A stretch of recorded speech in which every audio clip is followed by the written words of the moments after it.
He humiliated his pride at the altar. What she did next left guests speechless. The church was silent except for the sound of his voice. Anna stood at the altar, her hands trembling around a bouquet of white roses, her heart pounding so hard it felt like it might echo through the pews. This was supposed to be the moment she had dreamed of since childhood, the vows, the promises, the sacred exchange of love, but instead of devotion, her groom gave her cruelty, with a smirk curling on his lips. He turned his vows into something grotesque, not words of love, but jokes at her expense. He mocked her family. He ridiculed her job. He even dragged up private insecurities he had once confessed to him in the quiet safety of trust. At first, a few guests gave awkward chuckles, assuming it was a clumsy attempt at humor. But the laughter died quickly. Gasps filled the air. A woman in the front row covered her mouth. Anna's father's face went pale, then red, then pale again. Even the priest looked unsure whether to intervene. And Anna, she stood frozen in her gown, every word cutting deeper, until it was clear this wasn't nerves. This wasn't a mistake. This was premeditated humiliation, delivered with precision, on the day she was meant to be honored most. Now, picture yourself there. The dress, the flowers, the cameras rolling, everyone you love watching, and the man you trusted most using that stage to rip you apart. What would you do? Would you crumble in silence? Or would you rise? Because here's the truth. This isn't a story about some petty lover spat. It's not about cold feet or nervous jitters. This is about betrayal sharpened into a weapon. A groom who thought he could strip his bride of her dignity in front of everyone she loved. But here's the part he never saw coming. Anna refused to play the victim. What happened next flipped that wedding upside down. Guests were left stunned. The groom's smoke green disappeared. And Anna proved that the sharpest revenge doesn't come in shouting matches. It comes in composure, in strategy, in turning humiliation into a reckoning. And trust me, this isn't just justice served. This is justice served chilled, plated in silver, and handed back with a smile. Hey, before we dive in, if you love stories where the tables turn and karma shows up dressed to kill, do me a favor, hit that subscribe button.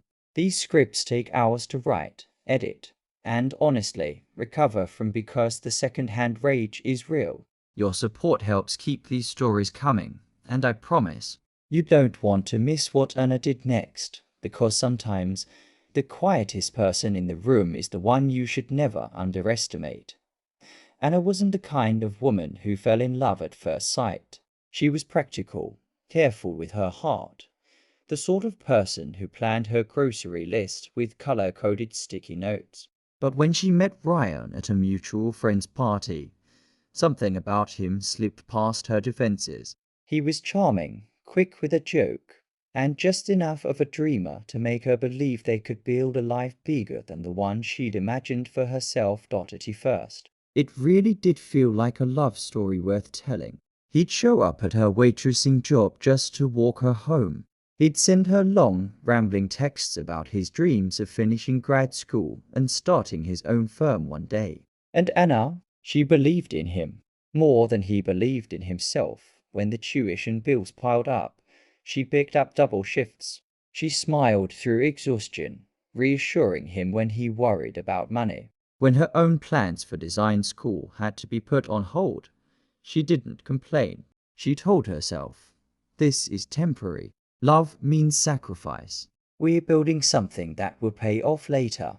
And for a while, it seemed like they were winning. Ryan graduated. His career started to take shape. They moved into a nicer apartment.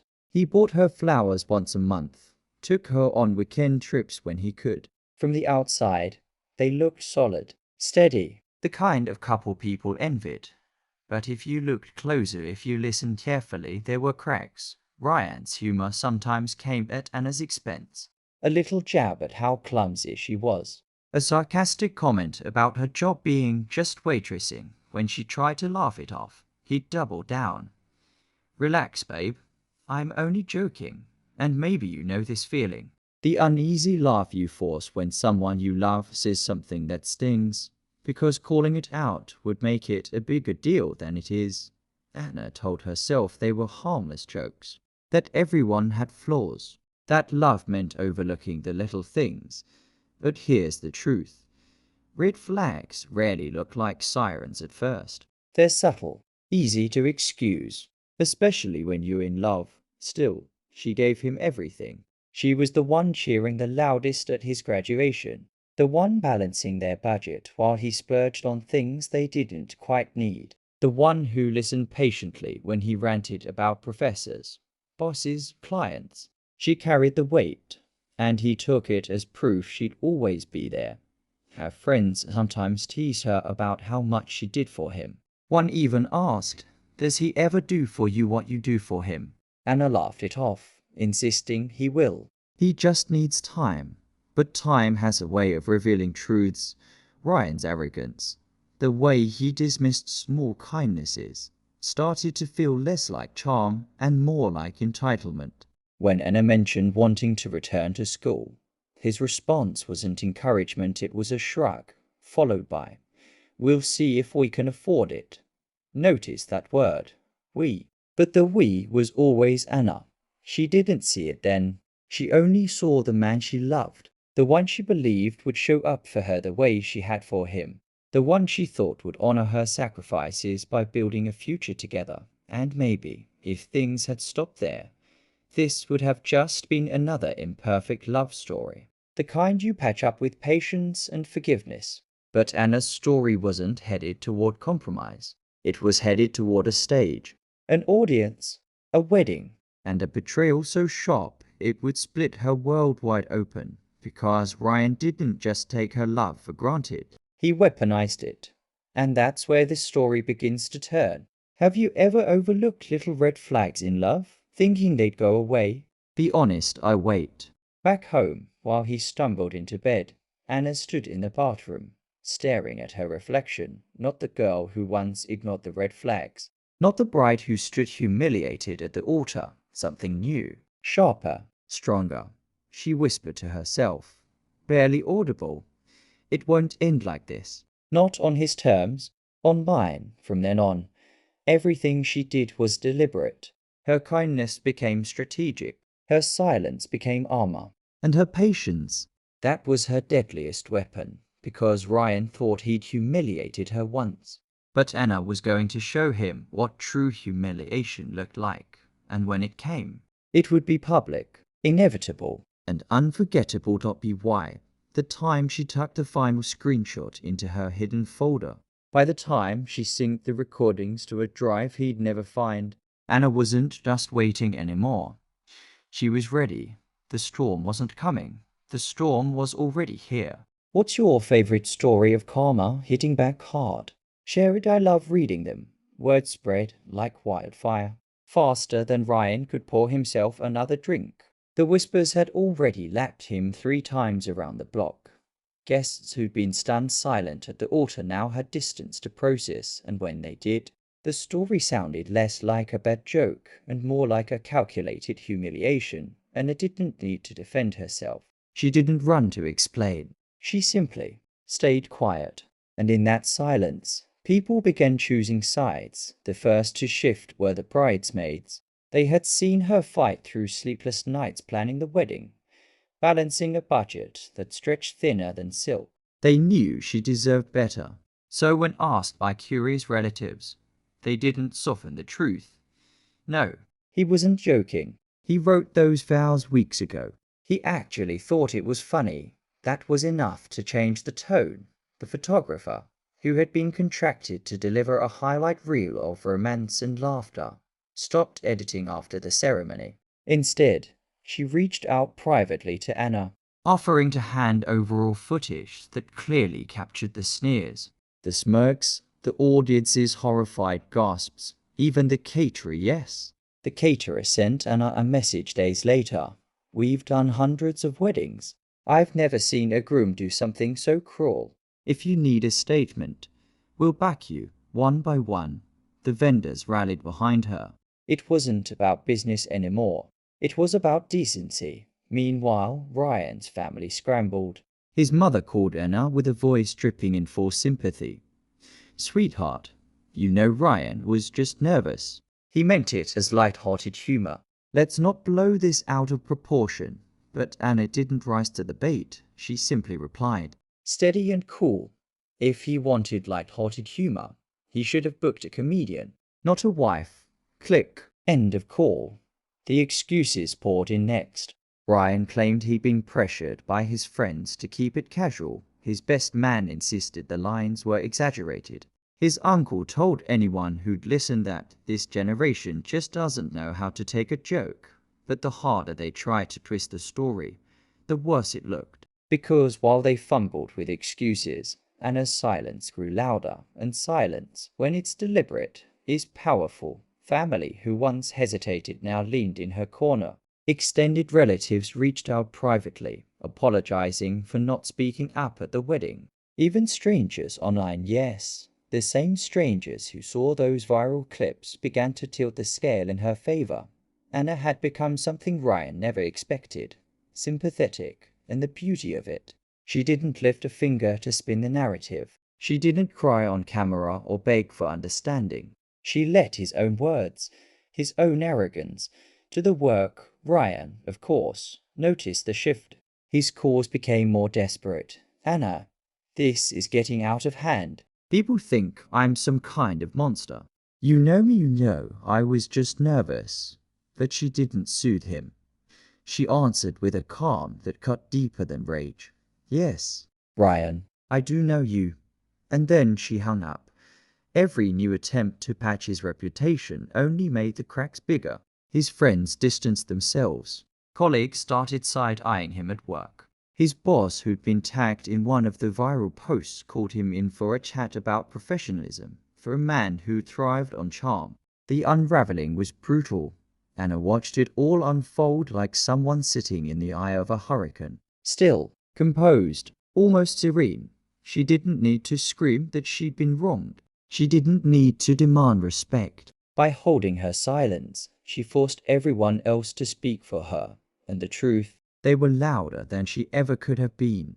The power had shifted. For years, Ryan had been the one in control, the charismatic one, the clever one, the one who always turned the room his way. But now, the room belonged to Anna and Ryan.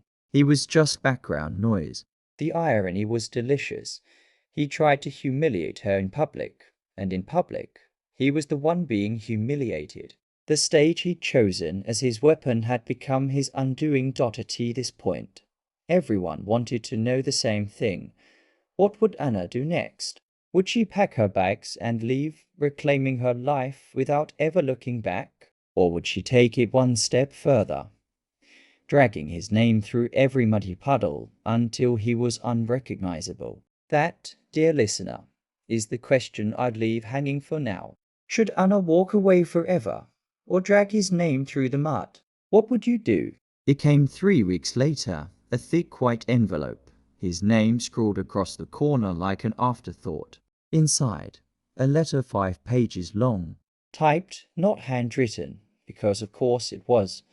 The first line stripped with excuses. "Anna, I was nervous. You know I don't do well under pressure."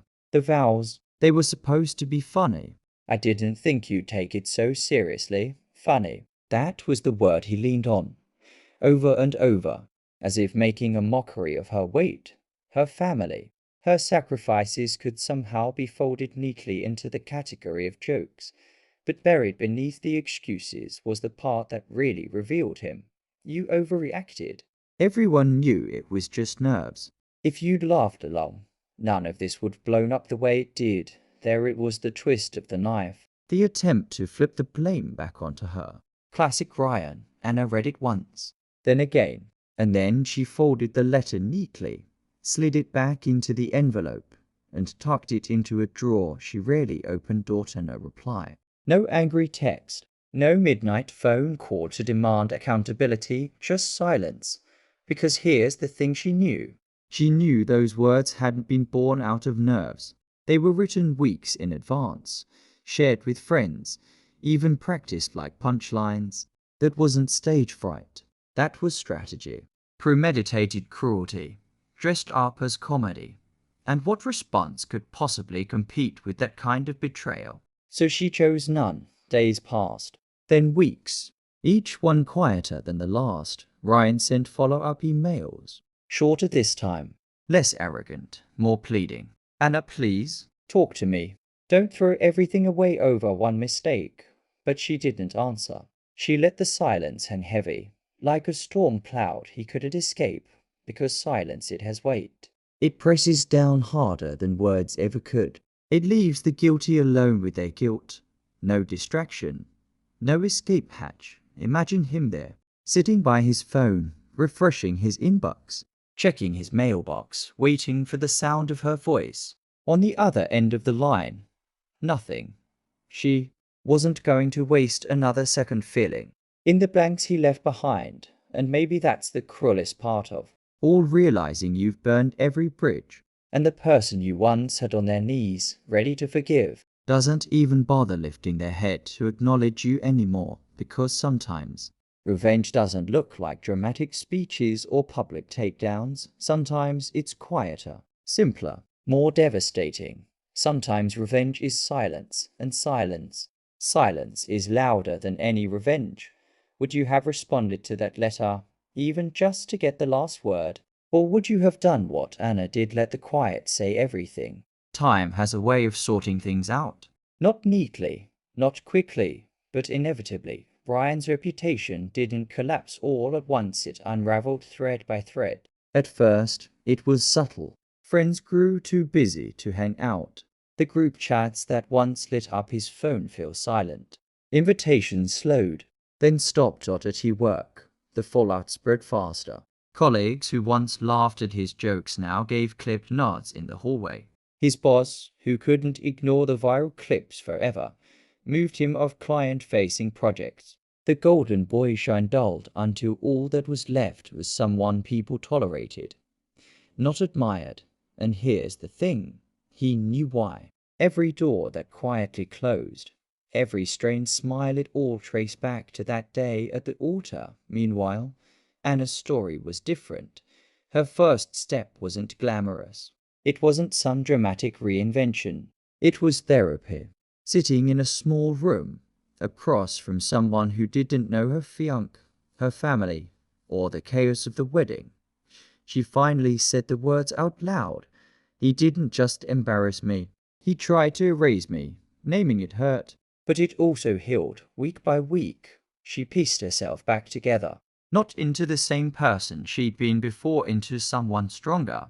She found a new job, one that valued her skills instead of treating her as an afterthought. She made new friends, two people who saw her, not just as the girl from that wedding, but as Anna. Just Anna. She even started dating again eventually.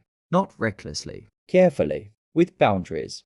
The kind she used to think made her difficult, but now understood were the only way to build something real. Ryan tried reaching out a few more times. Birthdays, holidays. Each message carried a mix of nostalgia and manipulation, as if tugging at old strings would make her dance again. She didn't reply. Not once, and that silence, it was her line in the sand. Not revenge, not forgiveness, just clarity, because Anna had learned the most powerful lesson of all. She didn't need to fix him, forgive him, or fight him. She just needed to move forward without him. People asked her, months later, if she hated him. Her answer was simple. No, hating him would still mean giving him space in my life. I don't carry him anymore. That's the win, and she meant it. Ryan's life kept shrinking. Her world kept expanding. And that's the real difference between bitterness and healing. One keeps you tethered to the person who hurt you.